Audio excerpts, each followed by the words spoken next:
દોસ્તો નમસ્કાર. આજે આપણે વાત કરીશું વિદ્યાર્થીના વિકાસની સફર. આજનો વિદ્યાર્થી, આજનો યુવાન અથવા તો આજનું બાળક ક્યાં પહોંચી જાય છે એની આપણને ખબર નથી હોતી. હમણાં તાજેતરમાં એટલે કે ગઈકાલે જ મારે એક વિદ્યાર્થી યુવાનને મળવાનું થયું. એનું નામ છે તુશીલ ચાવડા.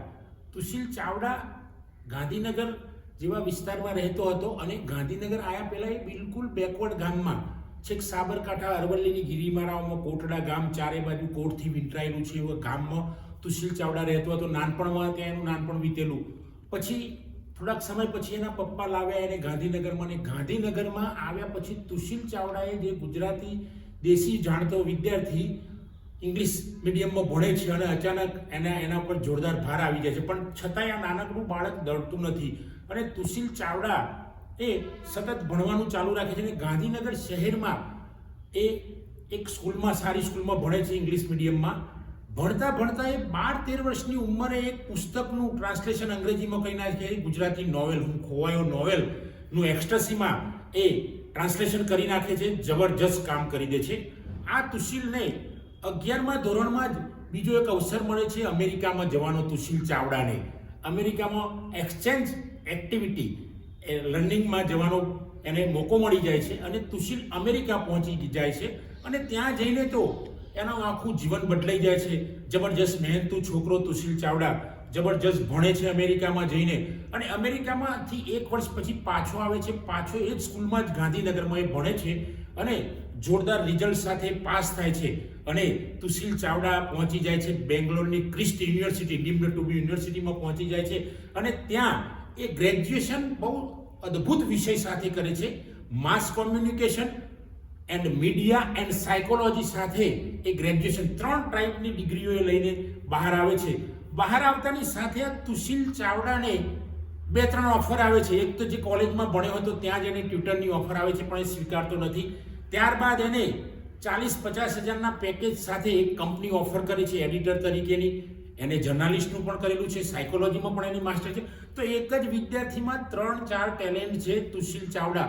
આજે ખૂબ સરસ પેકેજ એક કોટડા જેવા નાનકડા ગામમાં, મોટા કોટડા જેવા નાનકડા ગામમાં કે જ્યાં અરવલ્લીની ગિરિમાળાઓ સિવાય તમને ક્યાંય કંઈ જોવા મળે નહીં, ત્યાં વિકાસની શક્યતાઓ ખૂબ ઓછી હતી ભૂતકાળમાં. અત્યારે તો વિકાસ થયો છે, પણ ભૂતકાળમાં જ્યારે તુશીલ ચાવડા ભણતો હતો, આજે તુશીલ પહોંચી ગયો છે બેંગ્લોરની એક સારી કંપનીમાં અને ત્યાં એ આ સફર કરે છે કે વિદ્યાર્થીના વિકાસની સફળ, એને સફર બનાવી દીધી. મિત્રો, આ વાત છે મારા પુસ્તકની, વિદ્યાર્થીના વિકાસની સફર. એ મારું પુસ્તક છે. તો એમાં જુદા જુદા પ્રકરણો, જુદા જુદા ભાગો, સરસ ઉદાહરણો સહિત આવે. જેમ તુશીલનું તો એક તાજું ઉદાહરણ આપ્યું, પણ તુશીલ જેવા વિદ્યાર્થીઓ, બાળકો, યુવાનોનું મેં ઉદાહરણો આપીને આ પુસ્તકમાં સમજાવ્યું છે. એમાં પહેલું આપણે વાત કરીશું તો વિદ્યાર્થીના સફળતાની સફર. વિદ્યાર્થીના સફળતાની સફર. તો આ વિદ્યાર્થી જ્યારે સફળ થાય છે ત્યારે એ જબરજસ્ત મહેનત કરે છે. કોઈ પણ વિદ્યાર્થીઓ અલગ અલગ ફિલ્ડમાંથી આવેલા હોય તો એમને અલગ અલગ ફિલ્ડના વિદ્યાર્થીઓને એ સફળ કેવી રીતે બને છે એના ઉદાહરણો સહિત આપણે રજૂઆત કરી છે. અને દરેક બાળક એક પાવર સ્ટેશન છે મિત્રો. દરેક બાળકની અંદર, દરેક યુવાનની અંદર, ઇવન નાનકડું બાળક હોય તો એને તમે અંડર એસ્ટિમેટ ના કરો, કારણ કે બાળક એક મોટું પાવર સ્ટેશન છે. આ પાવર સ્ટેશનની અંદર જબરજસ્ત કરંટ છે, જબરજસ્ત પાવર છે. જો આ બાળક એને એસ્ટિમેટ કરીને, અંડર એસ્ટિમેટ કર્યા વગર, એને નજરઅંદાજ કર્યા વગર જો એને સપોર્ટ કરીશું તો બાળક ક્યાંય પહોંચી જશે, જેવી રીતે તુશીલ ચાવડા પહોંચે છે એ રીતે. તો મિત્રો, આમાં કંઈ પછી સહજ સફળતાનો આનંદ. તમને જ્યારે સફળતા મળે ત્યારે સહજ સફળતા મળી ગઈ હોય તો એનો આનંદ અનેરો હોય છે.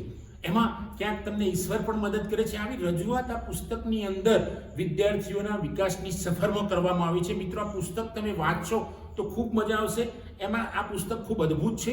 આ પુસ્તક યુવાનોમાં ખૂબ વહેંચાયું છે, વંચાયું છે અને પબ્લિશર જોડેથી, ભારતીય બુક ટ્રેડર્સ જોડેથી ખરીદાયેલું પણ પુસ્તક છે. પછી આપણી છુપી કળાને ઓળખવી, આપણી છુપી કળાને પોતે ઓળખવી, અને આ જે માણસ ઓળખી જશે પોતે કલાકાર બની જશે.